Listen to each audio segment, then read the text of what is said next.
বাংলাদেশকে মজা করতে দাও এমন ট্রল করেই বলেছিলেন রোহিত শর্মা। তেমন জবাবেই ম্যাচের শুরু থেকে ভারতকে চাপে ফেলেছেন বাংলাদেশি বোলাররা। হাসান মাহমুদের বোলিংয়ে রোহিত শর্মা ও বিরাট কোহলিরা কুপকাত। হাসান মাহমুদের 4 উইকেট শিকার। স্পিন মাঠে পেসারদের বোলিং তাণ্ডব। চতুর্থ ওভারে হাসানের বলে রোহিতের বিপক্ষে রিভিউ নিয়েছিল বাংলাদেশ। আম্পায়ার্স কলের কারণে সে যাত্রা। লেগ বিফোর থেকে বেঁচে যান ভারত অধিনায়ক। তবে নিজের পরের ওভারে ফিরেই রোহিতকে সাজঘরে ফেরান হাসান। ইনিংসের 6ষ্ঠ ওভারের প্রথম বলটি স্টাম্পের ভেতরে রেখেছিলেন হাসান। রোহিত একটু বেশি সাবধানে ডিফেন্স করতে গিয়ে পুরো ব্যাট পাননি। ব্যাটের কানা দিয়ে বল জমা পড়ে প্রথম স্লিপে শান্তর হাতে।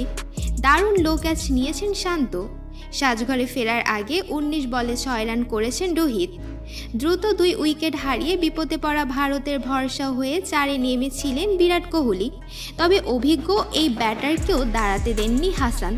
10ম ওভারে হাসানের করা অফ স্টাম্পের বাইরের বলে ড্রাইভ করতে গিয়ে উইকেট কিপার লিটনকে ক্যাচ দেন কোহলি। সাজঘরে ফেরার আগে তার ব্যাট থেকে এসেছে 6 বলে 6 রান।